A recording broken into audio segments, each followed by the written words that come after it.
अगर slip disc की वजह से सीवियर पेन हो रहा है तो इसका मतलब ये नहीं कि बस सर्जरी ही एक सोल्यूशन है।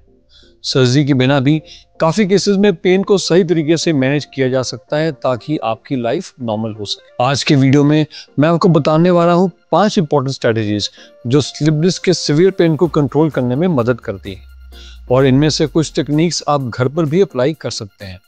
और वीडियो के एंड में हम एक ऐसे टेक्निक की बात करेंगे जो कई बार इवन सीवियर केसेस में भी सर्जरी अवॉइड करने में मदद कर सकती है।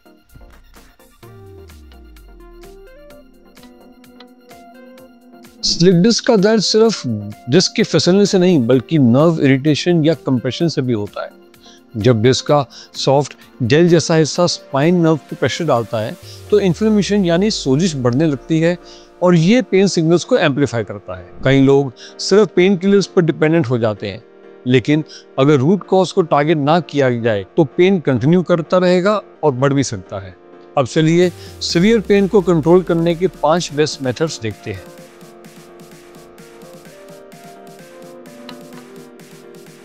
सबसे पहले सीवियर पेन को मेडिकेशंस के थ्रू कंट्रोल करना जरूरी है, लेकिन सिर्फ पेन किलर्स पर डिपेंडेंट रहना गलत अप्रोच हो सकता है। जो टिपिकल पेन किलर्स होते हैं जैसे कि ब्रूफेन या डिक्लोफेनेक इन्फ्लेमेशन कम करने में मदद जरूर करते हैं, पर लॉन्ग टर्म यूज से किडनी और स्टमक पर साइड इफेक्ट्स हो सकते हैं। ऑल्सो इन दवाइयों का असर अक्सर दवाइयाँ बंद करने के बाद चला जाता है। उसकी जगह अगर हम न्यूरोपैथिक मेडिसिन जैसे कि गाबापेंटिन या प्रीगाबालिन का सहारा लें तो वो नर्व के सिग्नल्स को मॉडिफाई करने में बेटर काम कर सकते हैं। इनके साइड इफेक्ट्स भी कम होते हैं और सही डोज और सही समय तक लिए जाएं तो ये दर्द के चक्रव्यूह को तोड़ने में ज़्यादा फायदेमंद साबित होते हैं। और अगर मसल स्पैज़म भी हो रहा हो तो मसल रिलैक्सेंस को भी हम यूज़ कर सकते हैं। ध्यान रहे ये मेडिसिन सिर्फ डॉक्टर के प्रिस्क्रिप्शन पर लें, क्योंकि हर पेशेंट के लिए डिफरेंट कॉम्बिनेशंस ही बेस्ट काम करती हैं। सीवियर पेन को कोल्ड और हॉट थेरेपी से भी कंट्रोल किया जा सकता है, पर कौन से स्टेज पर क्या यूज करना चाहिए ये समझना जरूरी है। अगर पेन एक्यूट है या इंजरी रिसेंट है तो आइस पैक बेस्ट होता है। ये इन्फ्लेमेशन कम करता है और नर्व कंप्रेशन का इफेक्ट भी रिड्यूस करता है। और अगर पेन क्रॉनिक हो चुका हो या मसल स्टिफनेस हो गई हो तो हीट थेरेपी ज़्यादा इफेक्टिव होती है। ये ब्लड सर्कुलेशन बढ़ाती है और स्टिफनेस को रिलीज करती है। कई लोग गलत टाइम पर हीट या कोल्ड थेरेपी यूज करते हैं, इस वजह से उनको रिलीफ नहीं मिलता। अगर आपको ये इन्फॉर्मेशन यूजफुल लग रही है तो वीडियो को लाइक करें और ऐसी और नए वीडियोस को देखते रहने के लिए चैनल को सब्सक्राइब करें।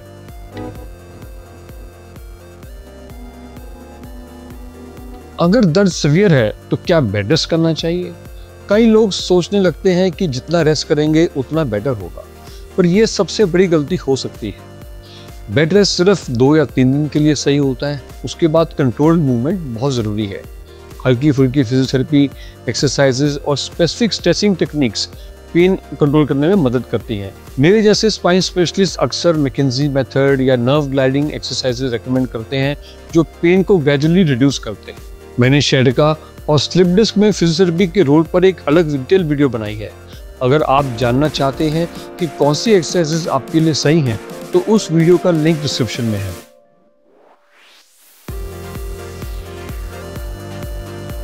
अगर मेडिकेशंस और फिजियोथेरेपी के बाद भी पेन सीवियर बना हुआ है तो एपिड्यूरल स्टीरॉयड इंजेक्शन एक अच्छा ऑप्शन हो सकता है। ये डायरेक्टली स्पाइन के अंदर दिया जाता है, जिससे कि एक इन्फ्लेम नर्व जो है वो काम हो जाती है और पेन सिग्नल्स रिड्यूस हो जाते हैं। ये सर्जरी का ऑल्टरनेटिव तो नहीं है, लेकिन सीवियर पेन के केसेस में 3 से 6 महीने तक रिलीफ दे सकता है। लेकिन याद रहे कि हर पेशेंट के लिए सूटेबल नहीं होता, खास करके उन पेशेंट्स में जिनके एमआरआई में स्लिप डिस्क काफ़ी बड़ी है या नर्व पे प्रेशर काफ़ी ज़्यादा है। इसलिए डॉक्टर से कंसल्ट करना ज़रूरी है। अगर आपके केस में भी स्लिप डिस्क काफ़ी बड़ी है और आपको भी सर्जरी की सलाह मिली है तो आप अपनी डिटेल्स कमेंट के ज़रिए हमारे साथ शेयर कर सकते हैं।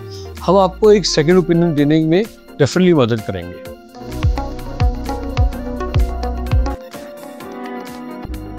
अब बात करते हैं एक ऐसी टेक्निक की जो सीवियर केसेस में भी सर्जरी अवॉइड करने में मदद करती है। इसे हम कहते हैं RFA, रेडियो फ्रीक्वेंसी एब्लेशन।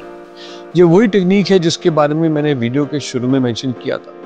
इस टेक्निक में स्पेसिफिक जो नर्व फाइबर्स होती हैं उनको हीट एनर्जी से डीएक्टिवेट करते हैं, जिससे पेन सिग्नल्स ब्रेन तक पहुंचते ही नहीं। खास करके उन पेशेंट्स के लिए जिनका पेन क्रॉनिक हो गया है और मेडिकेशन से रिलीफ नहीं मिल रहा, उनके लिए काफ़ी इफेक्टिव हो सकता है। कई लोग इसके बारे में नहीं जानते, इसलिए अगर आपको सीवियर पेन मैनेज करने में दिक्कत हो रही है तो अपने स्पाइन स्पेशलिस्ट से इसके बारे में ज़रूर डिस्कस करें। सीवियर स्लिप डिस्क का पेन बहुत फ्रस्ट्रेटिंग हो सकता है, लेकिन हर केस में सर्जरी की ज़रूरत नहीं होती। अगर आप मेडिकेशन, फिजियोथेरेपी और एडवांस पेन मैनेजमेंट टेक्निक्स को सही तरीके से अप्लाई करें तो आपका पेन सिग्निफिकेंटली रिड्यूस हो सकता है। याद रहे कि ये सब तभी चूज करें जब तक कि मसल ग्रुप में कोई कमजोरी पैदा ना हुई हो या पेशाब लेने की परेशानी ना बनी हो। इन सिचुएशंस में अक्सर सर्जरी को चूज करना ही बेहतर रहता है। अगर आप ऐसे लोगों को जानते हैं जिनको स्लिप डिस्क की परेशानी हो सकती है तो ये वीडियो उनके साथ जरूर शेयर करें ताकि उनको भी फायदा मिल सके।